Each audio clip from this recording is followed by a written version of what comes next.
Okay, let's see how you guys did.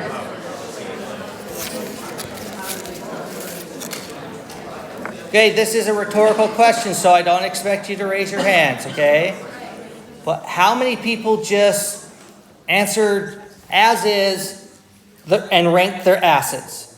Versus the student, did you draw the conjugate bases? We're supposed to look at the stability of the conjugate base. And based off of the conjugate base stability, you can predict acidity. And based off of the sounds, it doesn't seem like many of you did that. Okay? So let's just jump to the chase real quick. What's the answer? And then we will go through the process of analyzing this. So the most acidic would be this guy. Second, third, and least. How did we do, class? Okay, let's go through the analysis here. This is the important part. I said you have to look at the conjugate base stability. That's what we're going to do. So what would the conjugate base look like for molecule 2? We have to lose a proton, right? So which proton is the most acidic? The one that's on the carboxylic acid. Right? Because if we look at the pKa of that hydrogen, that's 50. What's the pKa of that hydrogen? 5. That's the most acidic. So that's the one that's going to fall off or be ripped off.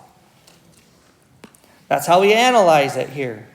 And then if we draw, what's the conjugate base for molecule 3? It's going to be the same exact thing, right? Let's get rid of this stuff right here. So that's the conjugate base of molecule 3.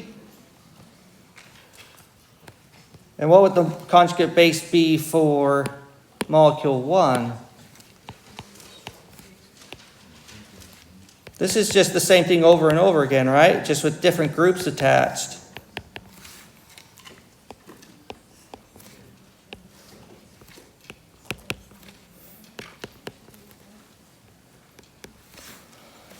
Okay, now we're going to analyze the stability of these conjugate bases.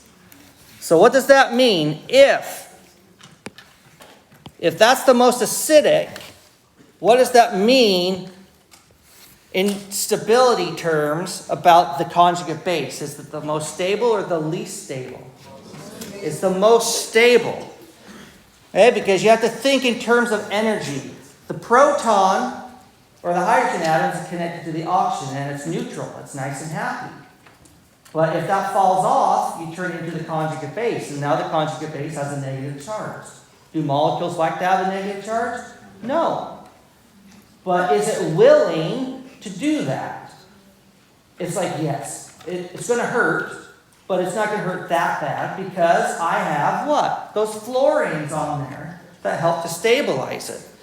And so if we go and so our first, after we draw all the conjugate bases, we don't know which one's the strongest base or the strongest acid at this point. We are asking the question now, which is the most stable conjugate base? And we are going to use the cardinal rule to help us do that. So when we're looking at the 4 green molecules, what does the C stand for? Charge. And we look at the 3 molecules and they all have the same charge. It's all -1. So that's a tie. So we just cross that out and move to the next one. What does A stand for? Atom. Where is the negative charge? They're all on oxygen. So they're the same atom. What is R and D? Those kind of are mushed together. Okay, so do the 3 or 4 green molecules all have resonance structures? Yes, they do. You could draw those if you wanted to convince that there's resonance structures. Okay, so those are the same. So now we're left with induction. And there's principles that guide induction here. I want to bet, if I was a gambling man, I would bet there are quite a few people that would say this guy right here is the more stable conjugate base, the most stable, because it has a chlorine on it. The chlorines are the largest. I thought, didn't we say that if the larger the atom, more stable? Did I not say that? I did say that, but you're interpreting it wrong.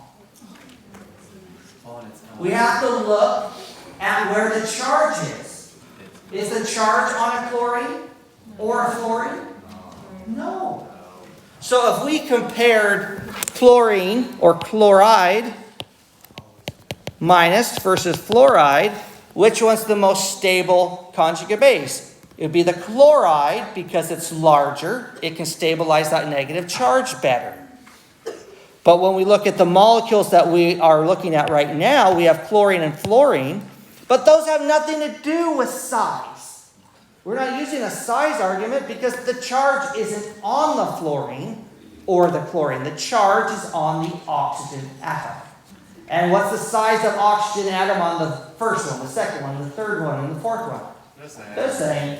Okay, so we can't use size as an argument. Induction is now going to look at electronegativity.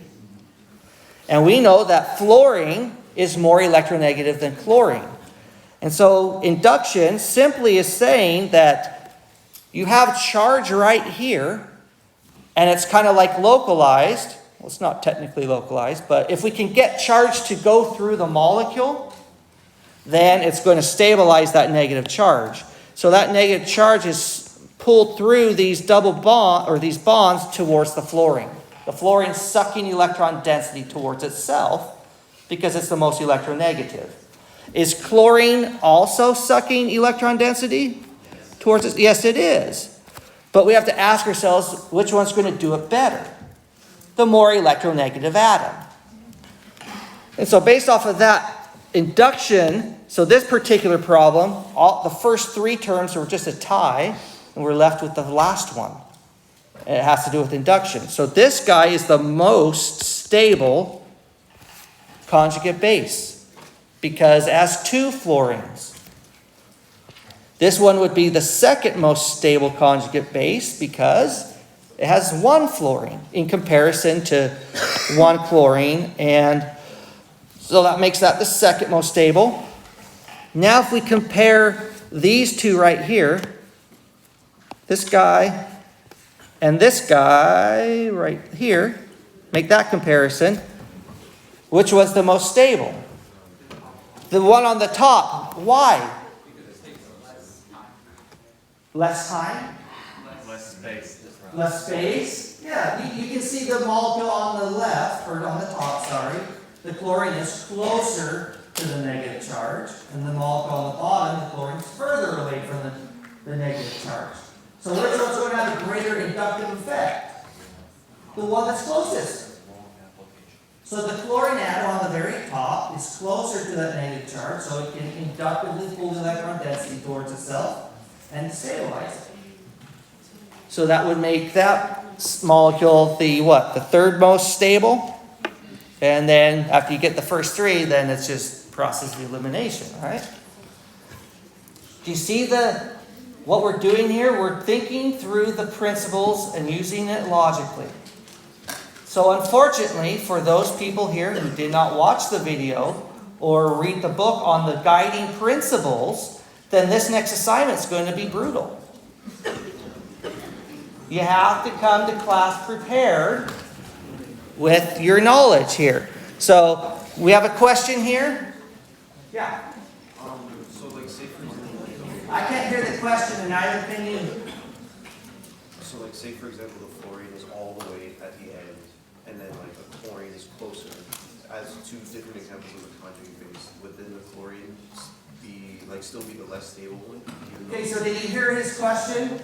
Fluorine on the far end versus a molecule with the chlorine a little bit closer. Which one's going to win out of that one? That one's a tough one to call. Okay, and I'm not going to do that to you on exams. Okay, because that one's like, now you're weighing in the balance, like